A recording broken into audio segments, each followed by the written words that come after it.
नमस्कार, स्वागत है डीडी न्यूज में आप सभी का। मैं हूं अश्विनी कुमार मिश्र। शाम के 5 बज चुके हैं। आइए आपको दिखाते हैं दिन भर की खबरें। सबसे पहले हेडलाइंस।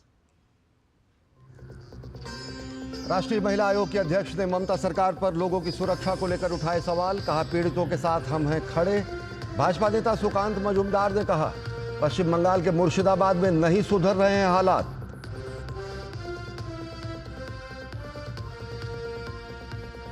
जम्मू कश्मीर के रामबन में ओलावृष्टि और भूस्खलन से 3 की मौत। एनडीआरएफ की 2 टीमों के साथ राहत एवं बचाव कार्य जारी। स्थिति का जायजा उप मुख्यमंत्री सुरेंद्र कुमार चौधरी लेंगे।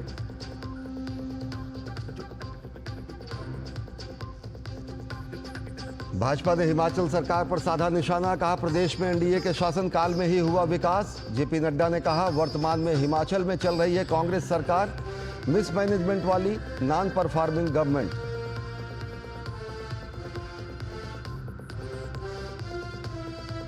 उत्तर प्रदेश के संभल में पुलिस ने गैंगस्टर शारिक साठा की 2.31 करोड़ की संपत्ति जब्त की। जन कल्याण के लिए होगा जमीन का इस्तेमाल।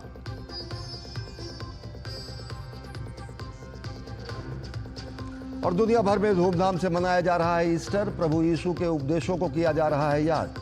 राष्ट्रपति, उपराष्ट्रपति और प्रधानमंत्री ने दी बधाई।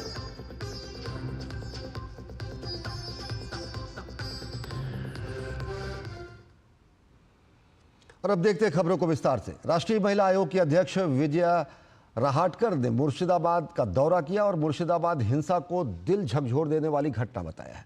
उन्होंने कहा कि मुर्शिदाबाद हिंसा में पीड़ित परिवारों के अपने सपनों को टूटते हुए देखा है और उन्होंने अपना सब कुछ खो दिया है। गौर करने वाली बात है कि राष्ट्रीय महिला आयोग की एक टीम ने मुर्शिदाबाद के हिंसा प्रभावित इलाकों का दौरा किया है। राष्ट्रीय महिला आयोग की अध्यक्ष विजया रहाटकर ने इस टीम का नेतृत्व किया। ये दौरा वक्फ संशोधन अधिनियम को लेकर विरोध प्रदर्शनों के बाद हुई सांप्रदायिक झड़प के बाद किया गया है। एनसीडब्ल्यू की टीम ने पीड़ितों से बातचीत की है। जहाँ जहाँ मैं जा रही थी, बात कर रही थी उन महिलाओं के साथ, उनका आक्रोश हमें हिला देता है।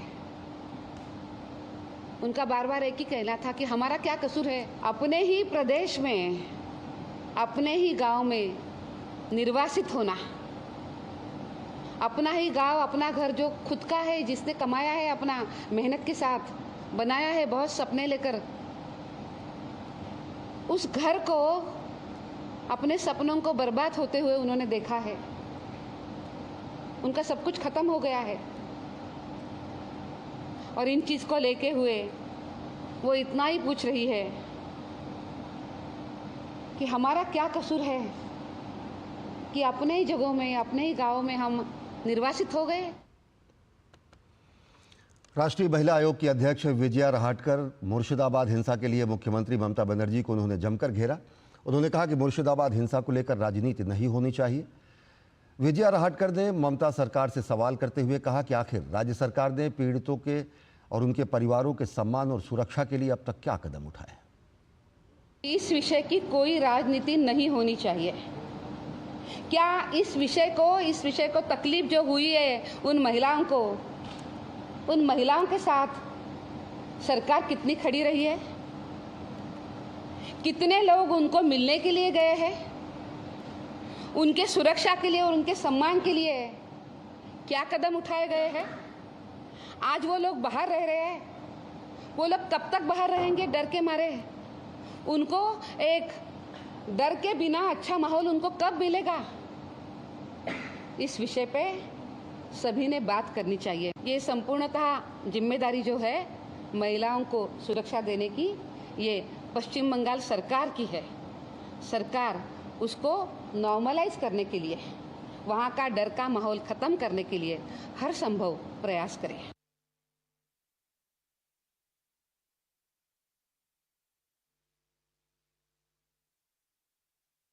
क्या कुछ कार्य किए गए हैं और साथ ही साथ पीड़ितों को अब तक राहत पहुंचाने के लिए राज्य सरकार ने क्या किया है, इस पर जवाब देना चाहिए। उन्होंने ममता बनर्जी से आरोपियों के खिलाफ जल्द से जल्द कार्रवाई करने की मांग की। मैं आज पश्चिम बंगाल की सरकार को मैं तत्काल और दृढ़ता के साथ कार्रवाई करने का मैं आग्रह करती हूँ। ये हमारे अपने लोग हैं अपनी बेटियां हैं, पश्चिम बंगाल की बेटियां हैं, बहू है, इनके साथ आप डट के खड़ा रहिए। इनकी जो तकलीफें हैं उस तकलीफ़ों को आप समझ कर लीजिए और उसी के साथ साथ उनको न्याय मिलने के लिए आप तत्काल उस व्यवस्था को आप बनाइए।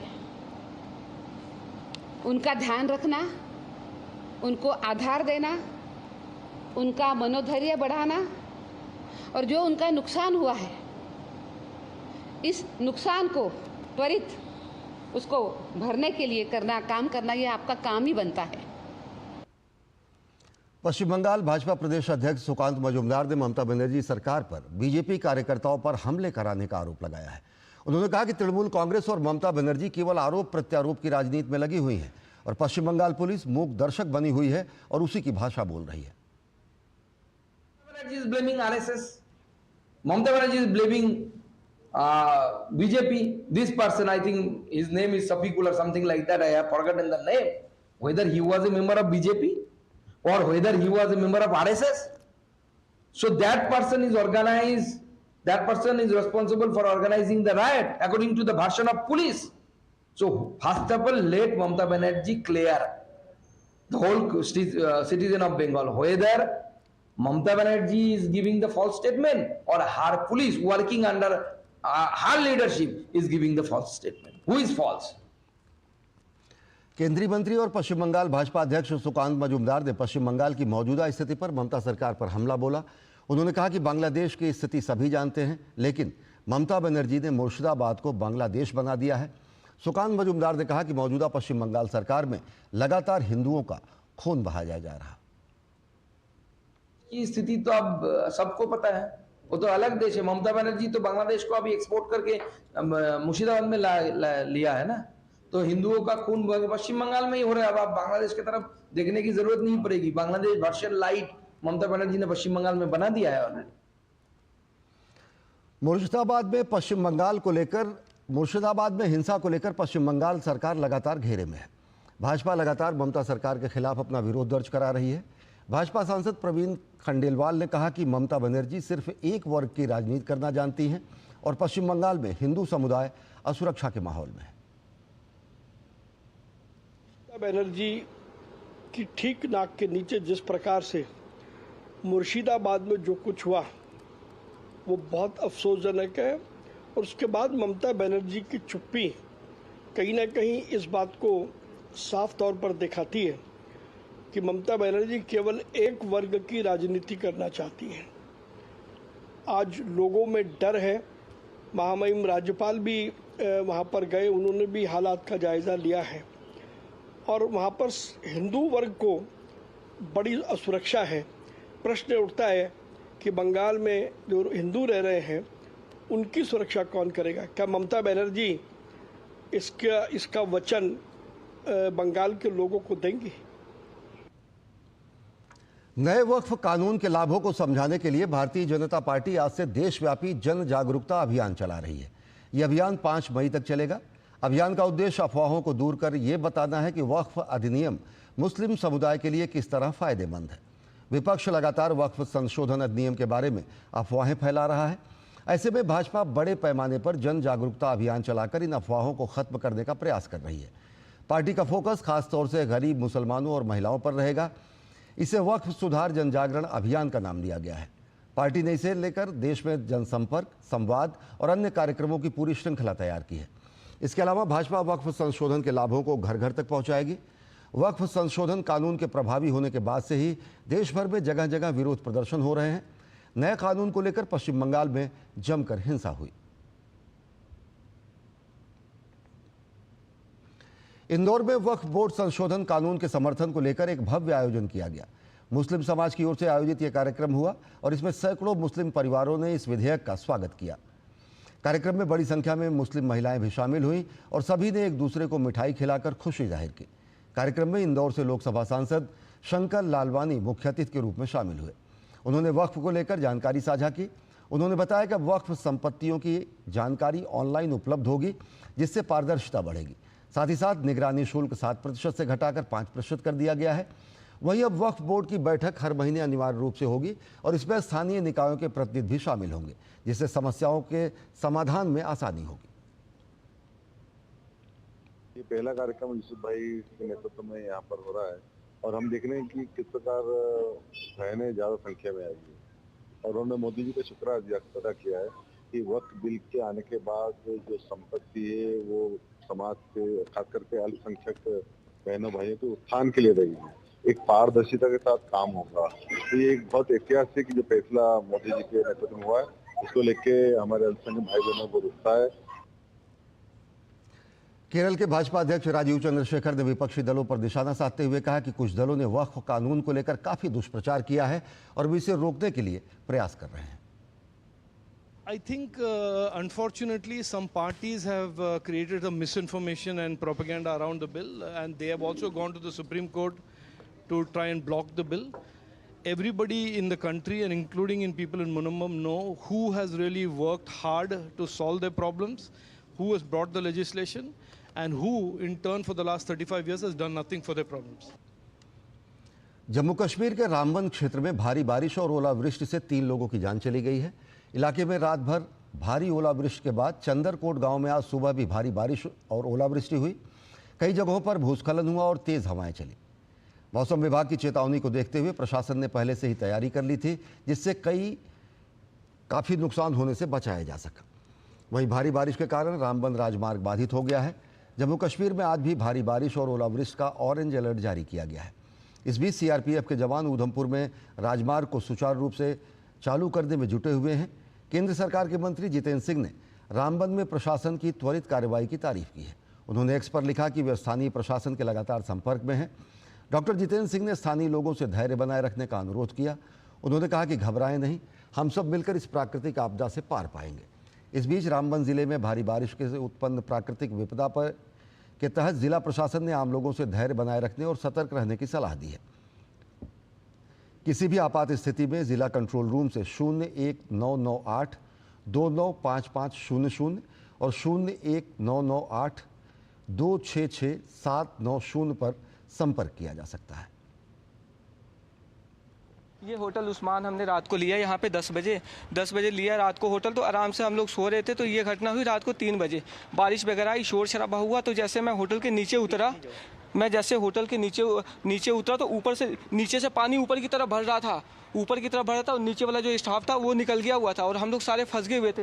ये 3 फ्लोर होटल है, आप देख रहे हो कि ये आपको एक ही फ्लोर दिख रहा है, 2 फ्लोर नीचे दबा हुआ है। हम लोग लगभग 4-5 किलोमीटर से पैदल ही चल रहे, पूरा सामान लेके, क्योंकि गाड़ी ना आगे जा सकती है ना पीछे जा सकती है, दोनों तरफ से रास्ता बंद है और कोई हम लोग हेल्पलेस हैं पैदल चलने के अलावा, और कोई हमारे पास ऑप्शन नहीं। एकदम से हम डरे हुए थे और सुबह से हम ट्राई कर रहे थे सामान वामान कैसे हैंडल करें। खाना भी नहीं खाया हमने, सुबह से हम ये उसी में लगे हुए कि गाड़ी का कोई रास्ता मिल जाए, कोई सपोर्ट हो जाए, कुछ भी नहीं मिल रहा है। जम्मू कश्मीर के रामबन में भूस्खलन पर डिप्टी कमिश्नर बशीर उल हक चौधरी ने कहा कि लगातार बारिश और बादल फटने के कारण राष्ट्रीय राजमार्ग कई स्थानों पर बंद हो गया है। उन्होंने बताया कि बघाना गांव में भूस्खलन के कारण 2 मकान ढह गए, जहां 3 लोगों की मौत हो गई। डिप्टी कमिश्नर ने बताया कि 40 से 50 मकान पूरी तरह क्षतिग्रस्त हो गए हैं और 200 से 250 मकान आंशिक रूप से क्षतिग्रस्त हुए हैं। बशीर उल हक चौधरी ने बताया कि QRT टीमें मौजूद हैं और लगातार राहत एवं बचाव अभियान जारी है। एक अनफॉर्चुनेट इंसिडेंट हुआ हमारा सेरी बागना में। 2 घर जो हैं वो स्लाइड की वजह से जो है वो दब गए और ढह गए, जिसमें अनफॉर्चुनेटली 2 बच्चों को हमने गंवा दिया और एक बुजुर्ग थे उनको भी गंवा दिया 2 अलग अलग घरों में।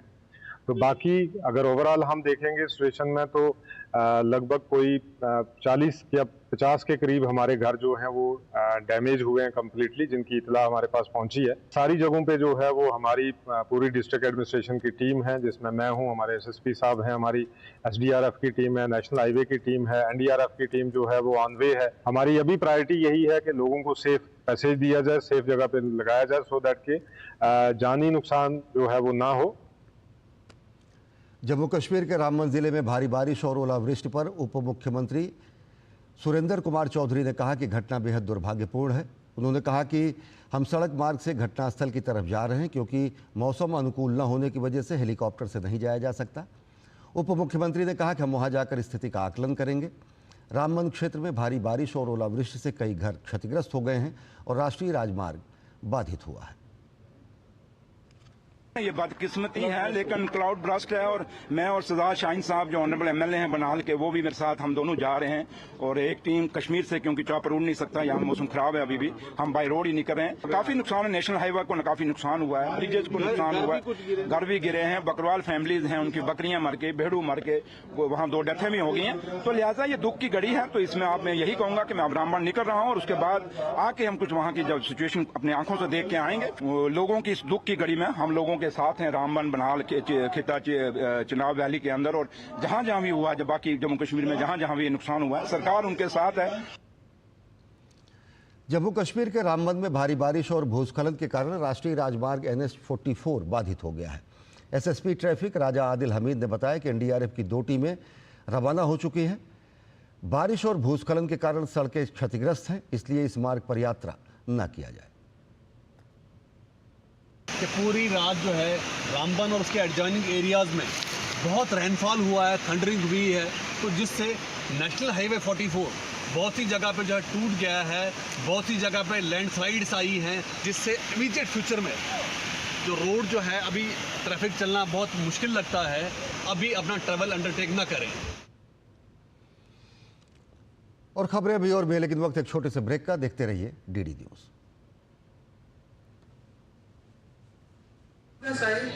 वर्ल्ड फेमस है, सबको पता है, चाय बहुत आगे रहेगी, विश्व में नंबर 1 में रहेगी।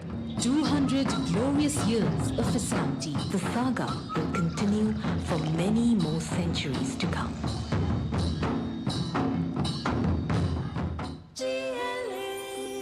जो लक्ष्य चुना था समझ आने लगा है। GLA यूनिवर्सिटी, उच्च लक्ष्य की निश्चित प्राप्ति। ब्रेक के बाद आप सभी का स्वागत है। केंद्रीय मंत्री JP नड्डा ने हिमाचल प्रदेश की कांग्रेस सरकार पर निशाना साधा है। उन्होंने कहा कि हिमाचल की सरकार गलत नैरेटिव गढ़ने का प्रयास कर रही है और ये जो कहती है कि केंद्र की सरकार से उन्हें कोई सहायता नहीं मिली, ये गलत है। हिमाचल में जब भी विकास कार्य हुए हैं वो NDA के कार्यकाल में हुए हैं, अटल बिहारी वाजपेयी के समय में भी, और आज प्रधानमंत्री नरेंद्र मोदी के कार्यकाल में भी बजट में हिमाचल के लिए काफ़ी कुछ आवंटन किया जाता है। जी की सरकार एक प्रदेश में ये नैरेटिव बनाने का प्रयास कर रही है कि जैसे केंद्र से उनको पैसे नहीं आ रहे, जैसे केंद्र ने हिमाचल की चिंता नहीं की है। केंद्र में अगर एक भी विकास का ईंट लगा है तो तब लगा है जब भारत का प्रधानमंत्री NDA का है। जब श्रीमान भारत रत्न अटल बिहारी वाजपेयी थे तब आपको स्पेशल पैकेज मिला। जब आपके प्रधानमंत्री हुआ करते थे तो आपने हिमाचल के स्पेशल हिली स्टेट का जो फ़ायदा मिलता था उससे आपने वंचित किया था। ये कांग्रेस का इतिहास है। It has been always done when the NDA government led by BJP leader first Bharat Ratna Atal Bihari Vajpayee and for the last 11 years Narendra Modi ji that it has taken place. Delhi सरकार ने लोगों को जल संकट से मुक्ति दिलाने के लिए 1111 पानी टैंकरों को हरी झंडी दिखाई। ये टैंकर खास इसलिए हैं क्योंकि ये GPS सिस्टम से लैस है। पानी के टैंकरों पर सही निगरानी रखने के लिए बुराड़ी के निरंकारी ग्राउंड में एक नया कमांड सेंटर भी बनाया गया है। यहाँ से टैंकरों की हर गतिविधि को रियल टाइम यानी तुरंत सटीक समय पर देखा जा सकेगा। दिल्ली जल बोर्ड के मुताबिक यह हाईटेक सिस्टम टैंकर की मूवमेंट, स्पीड और पानी की डिलीवरी पर समय समय पर नज़र रखेगा। इससे यह सुनिश्चित होगा कि हर टैंकर समय पर और सही जगह पर पानी पहुँचाए। दावा है कि इससे पानी की बर्बादी और चोरी पर रोक लगेगी। इस मौके पर मुख्यमंत्री रेखा गुप्ता ने कहा कि इससे पहले की सरकारों ने हमेशा टैंकर माफिया के नाम से पूरे सिस्टम में भ्रष्टाचार किया है। जनता के लिए जो पानी भेजा जाता था वो पानी कहाँ जाता था उसका अता पता नहीं चलता था। अब ये नई सरकार पूरी तरह से पारदर्शी है और जलापूर्ति के लिए संकल्पित है।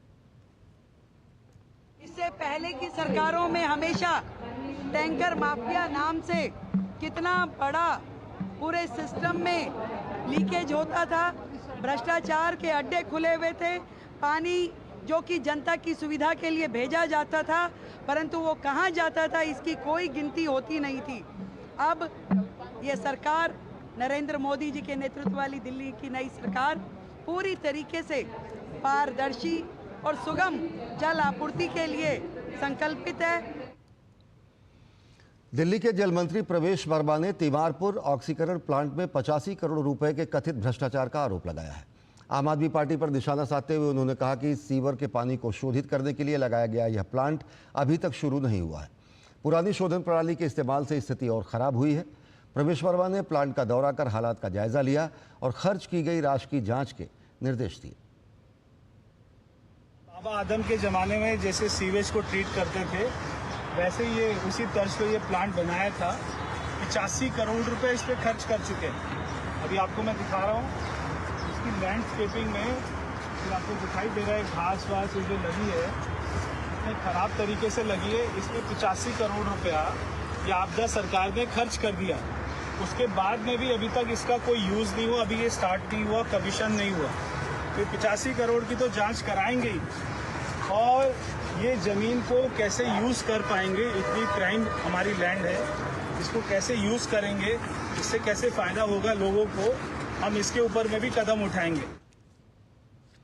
उत्तर प्रदेश के मुख्यमंत्री योगी आदित्यनाथ ने आगामी 24 अप्रैल को प्रधानमंत्री नरेंद्र मोदी के कानपुर दौरे से पहले घाटमपुर स्थित नैवेली प्लांट का निरीक्षण किया। मुख्यमंत्री ने विकास परियोजनाओं के लोकार्पण और शिलान्यास की तैयारियों की अधिकारियों के साथ समीक्षा बैठक की। संभल हिंसा मामले में उत्तर प्रदेश पुलिस ने बड़ी कार्रवाई करते हुए गैंगस्टर शारिक साठा की 2.31 करोड़ रुपए की संपत्ति जब्त की है। जब्त संपत्ति का उपयोग जनकल्याण के लिए किया जाएगा। पूरे मामले पर एसपी कृष्ण विश्नोई ने बताया कि शारिक साठा गैंग की 2.31 करोड़ रुपए की संपत्ति जब्त की गई है। कई महीनों तक मौका दिए जाने के बावजूद दोनों आरोपी ये साबित नहीं कर पाए कि ये संपत्ति उन्होंने वैध तरीके से खरीदी है। इसके बाद पैरवी करके सेक्शन 15 के तहत इस संपत्ति को सरकार के नाम कर दिया गया। यह गैंग 24 नवंबर को हिंसा में शामिल था, जिसमें कुछ लोगों की हत्या की गई थी। गौरतलब है कि शारिक साठा गैंग और उसके साथी सिकंदर के खिलाफ साल 2009 में गैंगस्टर एक्ट के तहत केस दर्ज किया गया था। जांच में आरोपियों की संपत्ति की छानबीन की गई तो पता चला कि शारिक साठा ने पत्नी गुले रोशन और सिकंदर ने अपनी पत्नी रजा परवीन के नाम से प्राइम लोकेशन पर तुर्तीपुर इलाहा में 268 वर्ग स्क्वायर मीटर की जमीन खरीदी थी। पुलिस के द्वारा पिछले कुछ महीने से जो शारिक साठा जो गैंग है, जो ऑटो लिफ्टर गैंग है, और उनके द्वारा 24 नवंबर को संभल हिंसा में भी पार्टिसिपेट किया गया था और लोगों की हत्या की गई थी, उस पर और शिकंजा कसने के लिए पुलिस के द्वारा 2009 में एक गैंगस्टर का अभियोग है, वो शारिक साठा और उसकी गैंग के सदस्य सिकंदर के विरुद्ध दर्ज कराया था। बाद में जब इसकी प्रॉपर्टी की छानबीन की गई तो शारिक साठा की पत्नी गुले रोशन और सिकंदर की पत्नी सजा परवीन, इन दोनों महिलाओं के नाम पे इन लोगों ने प्रॉपर्टी खरीदी थी। इन लोगों को कई मौके देने के बावजूद ये लोग ये नहीं बता पाए कि ये संपत्ति इन्होंने जराइम की दुनिया के अलावा जो अर्जित किए गए धन उससे की गई है। इस तरीके से इन लोगों की आज ये गैंगस्टर के सेक्शन 15 के तहत 2 करोड़ 31 लाख रुपए की एक बहुमूल्य प्रॉपर्टी है, वो सरकार में निहित कराई गई है। आज ईस्टर का त्यौहार धूमधाम से मनाया जा रहा है। माना जाता है कि इस दिन प्रभु यीशु का पुनर्जन्म हुआ। ये त्यौहार ईसाई धर्म के सबसे प्राचीन और पवित्र त्योहारों में से एक है। ये गुड फ्राइडे के बाद आने वाले संडे को मनाया जाता है, इसलिए इसे ईस्टर संडे कहा जाता है। इस खास अवसर पर चर्चों में विशेष प्रार्थनाओं का आयोजन किया जाता है। साथ ही लोग प्रभु यीशु के उपदेशों को याद करते हैं। ये दिन प्रेम, बलिदान और पुनः जीवन का त्यौहार है और यह हमें आशा और विश्वास सिखाता है।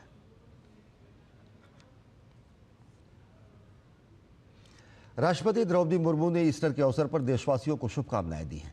एक्स पर उन्होंने अपने पोस्ट में कहा, सभी को ईस्टर की बधाई। इस अवसर पर हम ईसा मसीह के पुनरुत्थान का जश्न मनाते हैं।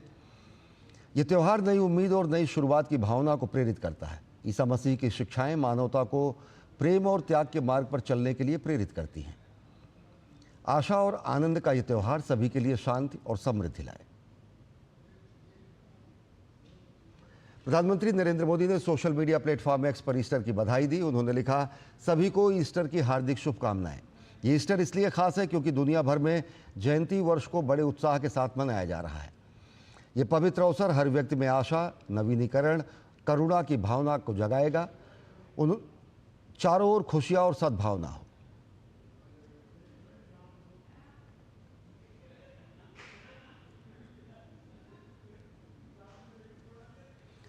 तो बुलेटिन में फिलहाल इतना ही। देश और दुनिया की ताज़ा तरीन खबरों के लिए देखते रहिए डीडी न्यूज़। नमस्कार।